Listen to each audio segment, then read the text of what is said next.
All right, here we are, MikEd, episode 3. How's it going, Michael? Believe how far we've come? Thought they would have canceled us after the half of the first episode.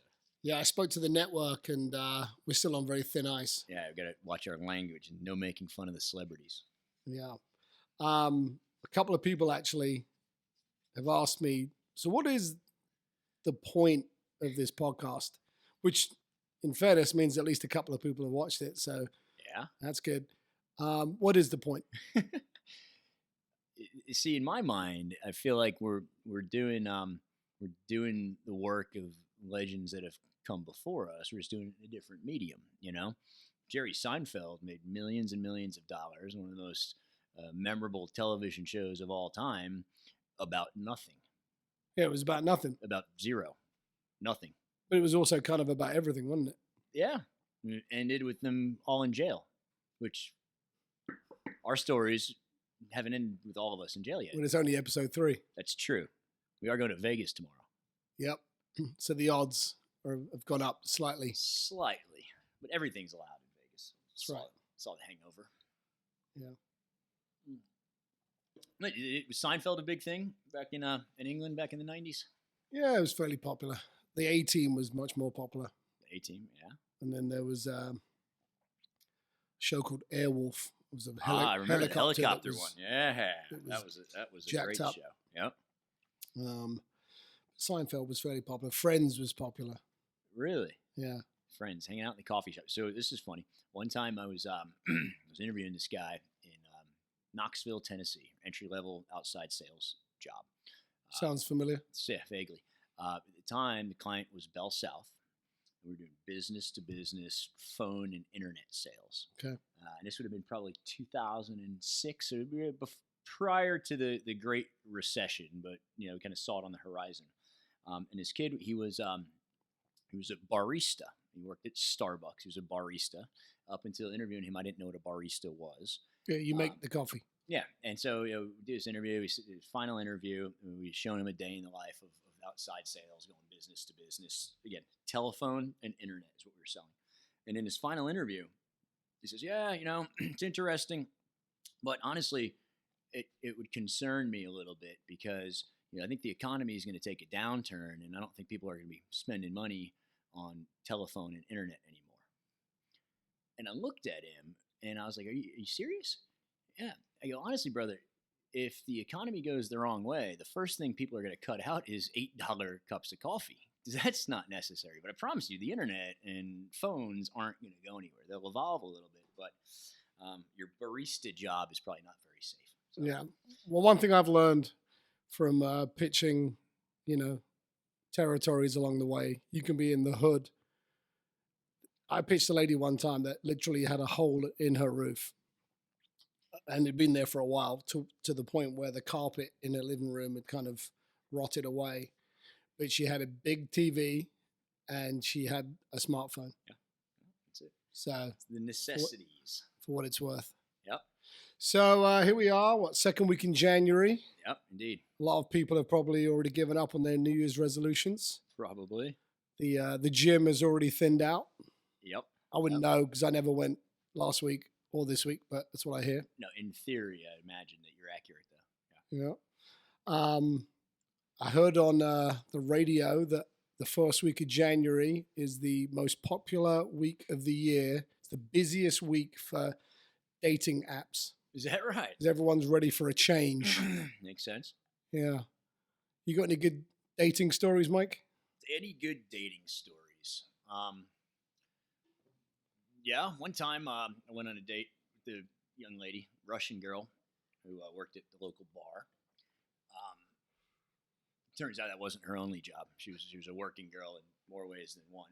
I didn't know that prior to the date. Sure. Go ahead. She ended up getting sick. Threw up on the side of my car. Brought her home to her roommate, who was angry at me. Even though you brought her home. Even though I brought her home, safe in one piece, nice, fully clothed. And that was our last first date. I wasn't much of a dater though. I was more of a go out in groups and pair up as the night develops kind of guy. No. My favorite date story. I didn't go on too many dates either. Just kind of went with the flow. Yeah. But I was bartending back in the day, back in Buckhead at Jelly Rolls, and it was always very loud in there, so you couldn't really get a good conversation. You couldn't get a good feel of what was going on, but you could get a phone number. Mm-hmm. So I met this girl, attractive for sure. Got a number. Said, let's go out for dinner. Dinner and a movie. At the time, Titanic had just come out. So we went for dinner, and we're sitting there, getting things going. And one of her first questions was, so when did you learn to speak English? And she was from like North Georgia. And I was like, well, I'm from England. And she goes, uh-huh. So did you learn when you came over here?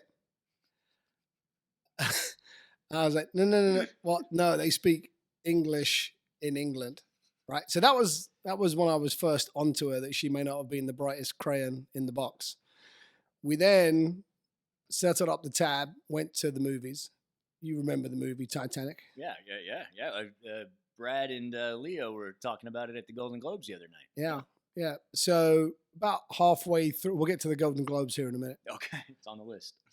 Halfway through the movie, maybe not even halfway through, but whenever Leonardo gets invited to the dinner, he has to borrow the tuxedo. Yeah, it's all dolled up. And there's that scene where he's at the top of the stairs, looking nice. She leans over to me and she goes, is this still on the boat? I was like, yeah. What do you think they are right now? Like inside an iceberg or something? And then at the very, very, very end of the movie, we're like 3 hours in, and Leonardo had already drifted off into the ocean. He'd slipped off the piece of wood. Froze off the massive piece of wood that she was floating on. Yep.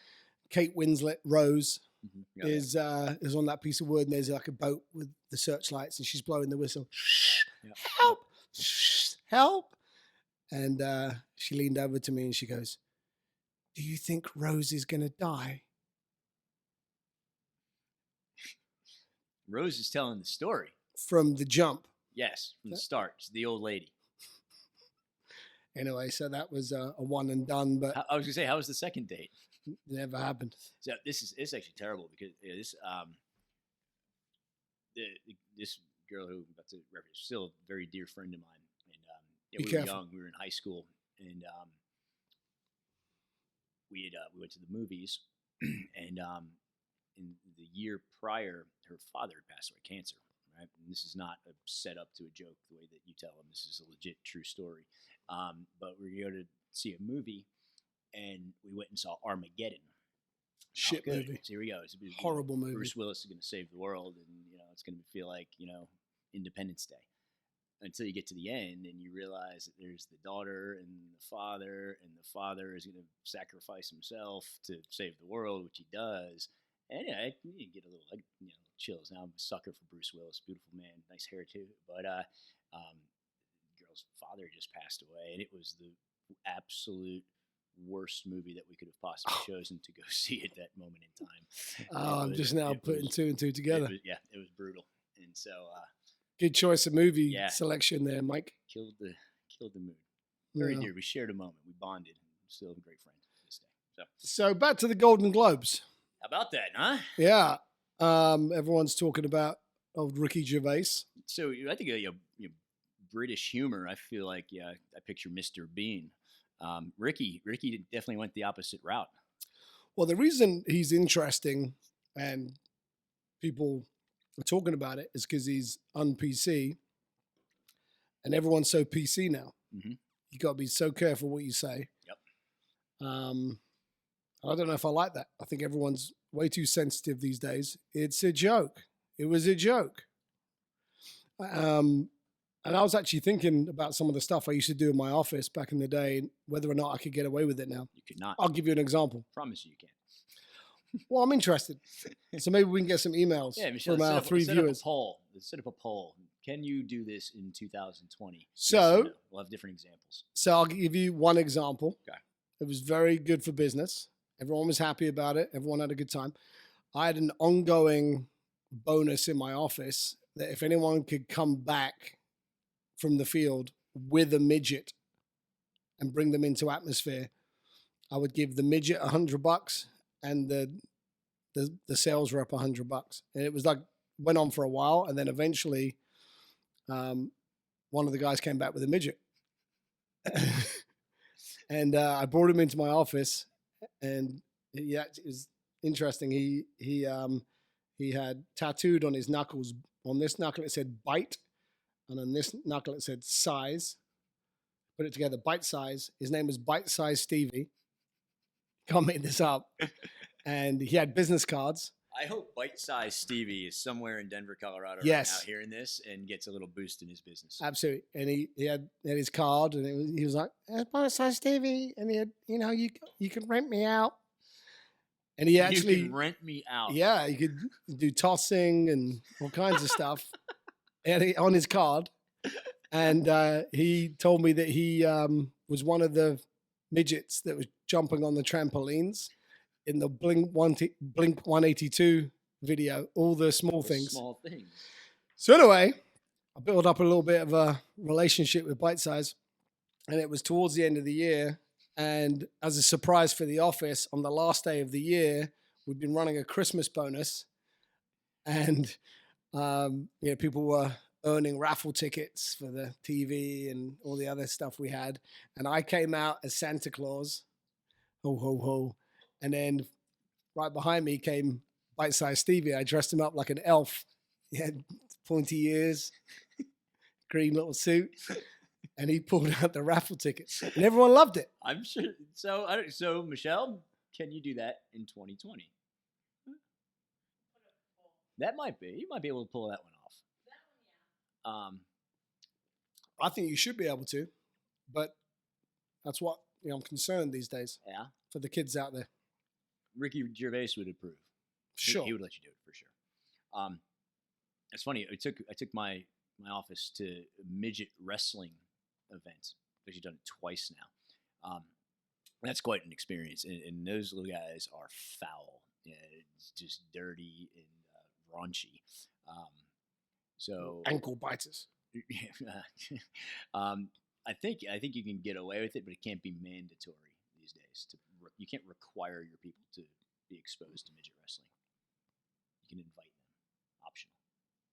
Okay, is that that's the line? I think that's the rule. I actually went to a midget wrestling event, but it wasn't. None of them were midgets. They were just short. I don't know what it takes to be a midget, but I remember being disappointed and wanting my $10 cover back.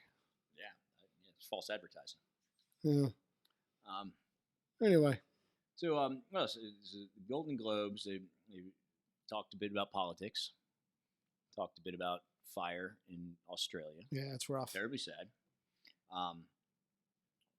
What else? Anything good? What else can I mean, the biggest thing I've been seeing all these headlines, the animals, all the freaking animals that are dying down there. I think there's been too many human casualties, but millions of animals. I know you're an animal lover. You I got am. A couple dogs. Yeah, they say that 500 million animals have died. It's awful. Freaking nuts. Yeah, thanks for bringing up that bright spot. Yeah. Well, so talk about your dog. Your dogs are cheery. They're your Oh, dogs, yeah. You got animals. No birds, no cats. You got a couple dogs. 2 dogs. And they're definitely fun. Yeah, I've always had a dog ever since I can remember. Dogs are the best. Pippa. What's Pippa's breed? She's a Mastiff Shepherd mix. She's just a big girl. You did. Pippa. Yeah. You did name her. She's massive. And then Oscar is the old guy, and he's a son of a bitch. He is. He's part collie, part maybe pit, and a lot kind of just psycho. He's got some squirrels in his head for sure. Well, he's obsessed with squirrels. Didn't he cost a lot of money going after squirrels? Yeah, he did. It cost me $10,000 because I got ripped off. But I was renting a house, and this is probably 7 or 8 years ago. I was renting the house, and they had these little pine trees out the kitchen door. And if you said to Oscar, "Squirrel," he would run over to the trunks and go "Ah," and would bite the trunk. And he bit some of the bark off. And anyway, I had a $10,000 deposit on the house, and then when we moved out, the guy said that I wasn't getting my deposit back because he had to take care of the bark on the trees. Bark is expensive these days, I guess. Yeah. So anyway, remember when Oscar was a puppy? You were living in that the condo downtown, and I brought my dog over. So my dog was considerably bigger than Oscar at the time. At Vegas, remember her? And so brought Vegas over at dinner or whatever. And from the second we walked in, for about 2 hours, Oscar as a puppy just friggin' barked in Vegas's ear, just yap. I remember this. Yap. He barked at her, and I was pretty proud of my dog because she kind of held herself, and it was annoying the adults, the human beings, way more than it seemed to be annoying Vegas. But after legitimately 2 hours of straight barking, Vegas got pissed and turned and snapped and got Oscar right on the snout, at which point he squealed, ran to the other side of the room, pissed himself, and then fucking whimpered the whole rest of the night in the corner. Yeah, you can only push a dog so far. I was playing golf in Scotland a few years ago, and we all had caddies, and we get to this hole, and there's water like the ocean all the way down the right, rocky, jagged nastiness all the way to the right. And my buddy gets up on the tee and he says to the caddy, "So what's the story here on this hole?" And the caddy goes, "Don't go right." And my buddy's a little bit of a smart ass. He goes, "Oh yeah, tell me something I don't know." And the caddy goes, "I've got a dog." I bet you didn't know that. I don't know if that's funny, but I think it is. Yeah, there's something there. Yeah, that's something to do with a dog. That's how my brain works. All right, so hold on. So I don't know if you want to tell this story because it might be a little bit embarrassing, but I guess, yeah, we're among friends. So speaking of that condo that you had downtown, and speaking of your dog, Oscar, I vaguely remember a story about an elevator and Oscar. If you're uncomfortable sharing, then I could do my best to paraphrase. No, I think we just skip that. Skip that story till season 2. Season 2. Stay tuned. Stay tuned for Oscar and the condo downtown in the elevator, and I promise you will not want to miss that episode. Oof. So. Yeah, Jesus. So Eddie, we're going to Las Vegas tomorrow. Yes, we are. Viva Las Vegas. Yep. It's our big, we're going for business. Yeah, it's all work. Yearly kickoff meeting. You and I have been to Vegas twice, I think, in the past together. Right? I've been, I think, a couple other times. I'm sure you've been a couple other times. We went for your bachelor party. Yep. Right? You're one American, of two, the American party. leg. Yep. And then we were there for business again. Anything? So if I'm a listener who's never been to Vegas, any words of advice you could share for someone who might be making their first trip to Sin City? My number one piece of advice would be you don't need to be there any more than 3 days. Correct. Yep. I agree. It's always interesting or amusing to me. On the flight out to Vegas, everyone's dressed all nicely. They're full of hope Ocean's 11 and dreams. They're sharp. They're excited. I've been on a few flights where the air flight attendant is like handing out cards and they're doing games and stuff, and everyone's woo. And then 72 hours later, people are coming back on that flight just destroyed. Mm-hmm.